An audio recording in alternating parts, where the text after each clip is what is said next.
বৃষ্টির দিনে সন্ধ্যাবেলায় গরম গরম পকোড়া বা স্ন্যাক্স খেতে বেশ ভালোই লাগে। ভেজ বা নন ভেজ যেটাই হোক না কেন, আজ আমি আলু স্ন্যাক্স বানিয়ে দেখাবো খুব সহজে। ঝটপট তৈরি হয়ে যায়, খেতে দারুণ সুন্দর হয়। ছোট থেকে বড় সবাই ভীষণ পছন্দ করবে। উপর থেকে হবে মুচমুচে আর ভিতর থেকে হবে নরম। নমস্কার বন্ধুরা, কিচেন টেকনিকে আপনাদের সবাইকে স্বাগত। আমি মধুমিতা।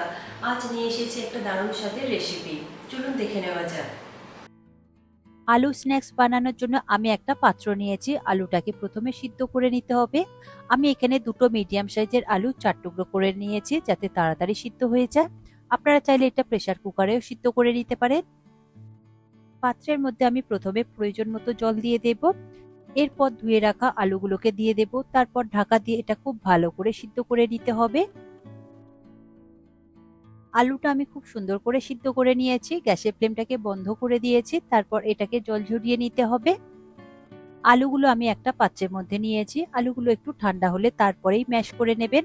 আলুগুলো একটু ঠান্ডা হয়েছে, তারপর আমি একটা ম্যাশার দিয়ে ম্যাশ করে নিচ্ছি। আপনারা চাইলে হাত দিয়ে ওটাকে ম্যাশ করে নিতে পারেন। দেখুন আলুগুলো খুব সুন্দর করে ম্যাশ করা হয়ে গিয়েছে। এটাকে এবার সরিয়ে রাখলাম। এরপর একটা পাত্রের মধ্যে আমি জল নিয়েছি, তার মধ্যে আমি দিয়ে দেব দুটো ব্রেড।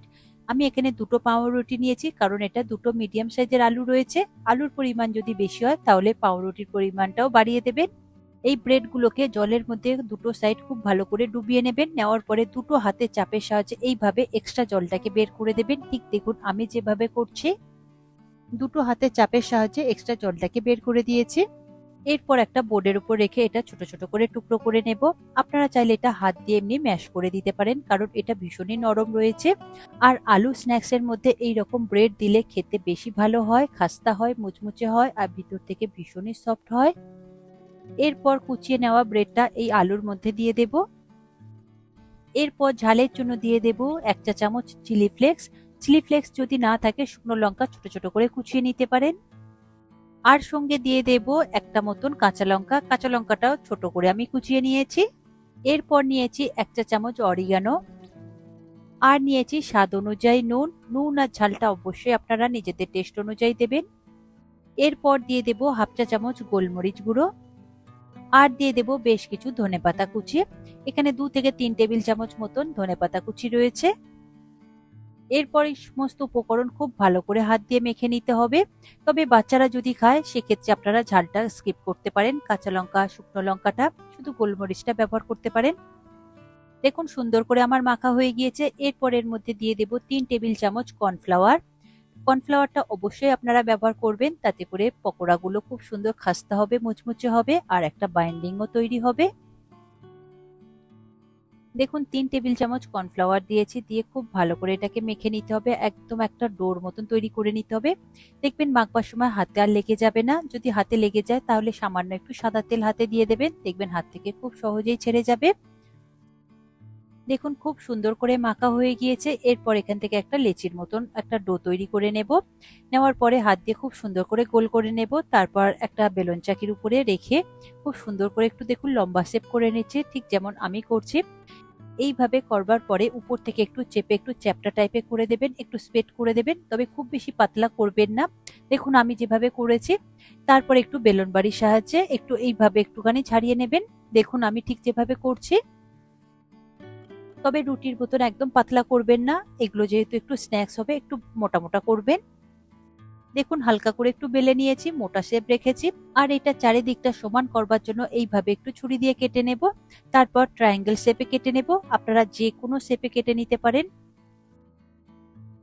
আমি ট্রায়াঙ্গেল শেপে কেটে নিচ্ছি। দেখুন কাটা হয়ে গিয়েছে, কত সুন্দর দেখতে লাগছে।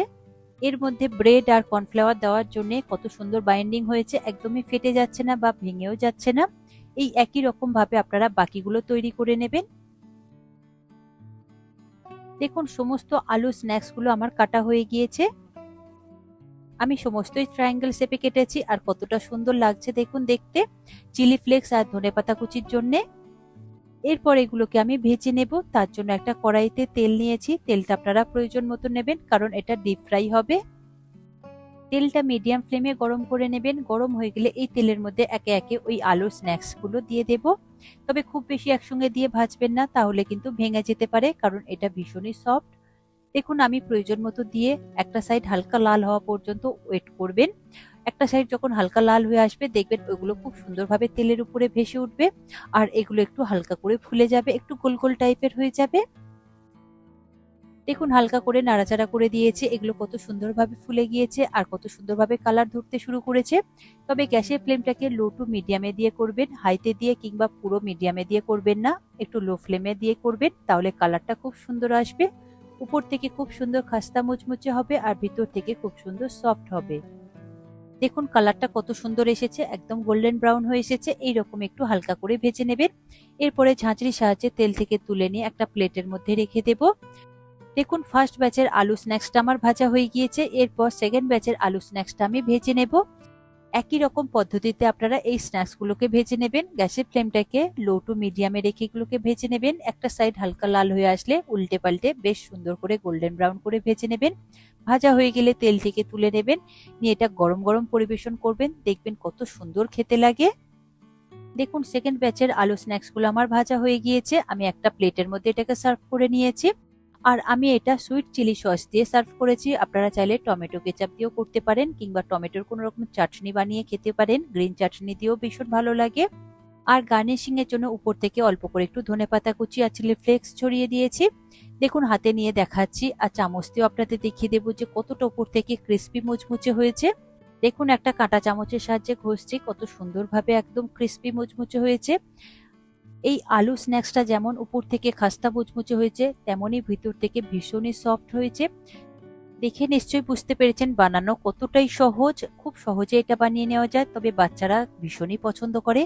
এইভাবে একবার বানিয়ে দেখবেন, সন্ধ্যাবেলায় ভীষণ ভালো খেতে লাগবে চা কফির সাথে।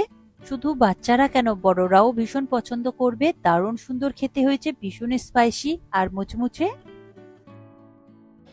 এই রেসিপিটি আপনাদের কেমন লাগলো কমেন্টে অবশ্যই জানাবেন। আর যদি ভালো লেগে থাকে তাহলে লাইক শেয়ার করবার অনুরোধ রইল। সাথে এই রকম সব নিত্য নতুন রেসিপি পাওয়ার জন্য কিচেন টেকনিককে সাবস্ক্রাইব করে রাখবেন। আজ তাহলে এই পর্যন্ত, আবারও দেখা হবে অন্য কোনো রেসিপির সাথে। সবাই ভালো থাকবেন, সুস্থ থাকবেন আর ভিডিওটি পুরো দেখার জন্য অসংখ্য ধন্যবাদ।